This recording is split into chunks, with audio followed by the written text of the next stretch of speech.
But we have to do this segment on the GETTR crisis mode leaked audio. And so this will dig into some of our super chat time, but we kind of that's my fault. We trailed off and talked about a bunch of crazy stuff. We can stay a little long. You guys okay? But people absolutely want to know about this. It was in the title of the video because we plan on getting into it with Joe Rogan stuff. So here's a story from Mother Jones. It's kind of crazy. Leaked messages show GETTR in crisis mode over Joe Rogan criticism. They suggest deeper involvement in the MAGA company by a controversial Chinese billionaire than previously acknowledged. I'm not a big fan of Mother Jones. I don't think they're always wrong, but I think they're manipulative and they're agenda driven.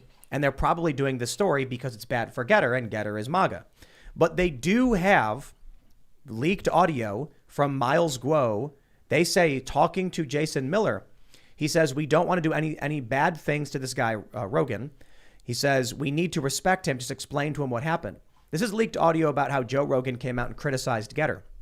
The interesting thing here is, Luke, correct me if I'm wrong, didn't Jason tell us that Guo was not involved, or what did he say? Yeah, I mean, I asked him directly about the involvement of Chinese money and the money that's financing the company. We should pull up his exact comment, but from what I think he said that the decisions are made by the company, and the investors don't have say in that much in the company. But didn't he say like Guo's not directly involved, no formal role, no money, or something like that? We would have to look at that statement to be correct, but I think you're right. But this is fascinating because, I mean, it just shows that there is apparently this involvement. I don't know exactly what that means necessarily because Guo is this guy who comes out and is overtly anti-CCP. But it is interesting because it's still a Chinese interest funding U.S. companies. And I don't know, man. I don't know if I trust that kind of stuff.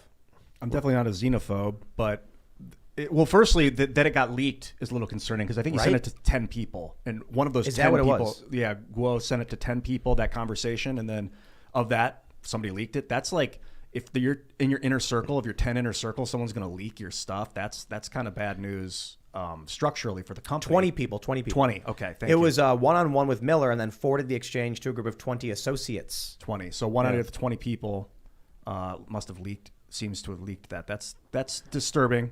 I don't know if it's the biggest deal in the world, to be honest. I'm just wondering if there's like it's a normal conversation that goes on in a corporation when you get bad PR. But the question is this Chinese billionaire involved in a social media platform that's trying to attract all of the MAGA people? Is he on the board of advisors? That's what I want to know. Well, I don't know. I think the question is just it's not relevant to what you can claim. You can have someone who's got no direct involvement, but they're secretly running the show.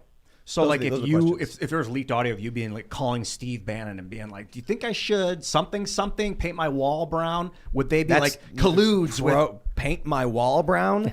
If he was like, I need you in relation to your last guest, you got to understand this guy needs this, that, this. I'm like, okay, you got it, man. Okay, so if it was related to this show, hey, like I'm thinking about having someone on Wednesday. Should I?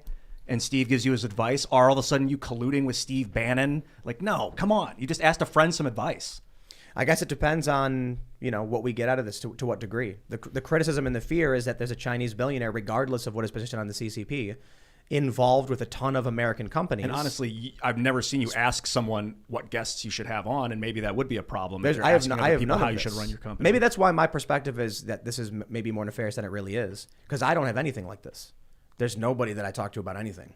In fact, Liddy does the bookings. I don't do it. Yeah. She's like, not even in the microphone, just like, yeah. Yeah, that's true. Sometimes I get my friends to come, and then there's usually controversy behind it. Good work, Luke. And I'm like, what am I doing? And they're like, oh. Sometimes they're great. Sometimes they're tough. Yeah.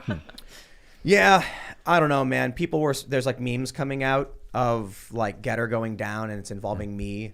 Like, I'm like, I don't know, man. I just was ask questions. So with this Chinese billionaire, I would be very cautious because I was thinking about it and I was like, well, it would be great if he were anti-CCP. That's kind of a cool idea that somebody could flee China and come to the U.S. and work against the Chinese Communist Party. But there is almost a better chance that he's working with the CCP. They're paying him and he's being like some kind of spy for them. I don't know. That just makes me really cautious and worried. It's basically just leaked audio of Guo advising Miller on what to do about the Joe Rogan situation. Which is just crazy. Regarding the CCP, like if he works for it or not, like if you look at Jack Ma, who was a Chinese billionaire, he got ripped apart by the CCP. He lost like half his $900 billion empire. They took a bunch of his company. Like he disappeared. They disappeared him from society for like 3 months. And then he apologized. and then he apologized. And Okay. they sold off one of his companies. He's the owner of Alibaba, and they sold off like half of his other Ali company. I was thinking of the Apple Daily guy who also he was doing a daily in Hong Kong, and he was imprisoned along with a bunch of his staff. So it was Guo, totally different, yeah. Guo fled the country. He's not in China, so maybe they're not able to get to him, or maybe he's a plant. I really don't know. I don't know the guy. Yeah, I don't either. I'm not confident in GETTR, and I hate to be that guy. Well, it's proprietary, man. You can't trust proprietary software. You can't trust people telling you what it does. Yeah, Gab's open source. You can only trust code when it comes to social networking. It can be tracking you. It can be selling your data. It can be feeding you algorithmic ads, and they can tell you with a smile on their face, "We're not doing any of that." But unless you can inspect the code and verify it, you cannot trust. You cannot trust any human regarding that kind of thing. I don't know what to think about all this, to be completely honest, but I guess it is what it is, and we'll just see more information comes out. Yeah, maybe it's something, maybe it's nothing. Maybe, like, we know he knows Guo, and maybe they're just talking, or as Mother Jones tries framing it, it's deeper involvement than anyone realized. He sent it to 20 GETTR employees? That's kind of weird. I guess. Guo sent it to 20 GETTR employees. Or maybe it's an attempt at generating press. Oh. Maybe. Yeah. Or maybe they leaked it. You don't think so? I don't know. I don't know, the media's man. going to jump on like the Mother Jones is doing it. I mean, that's the template. Yeah.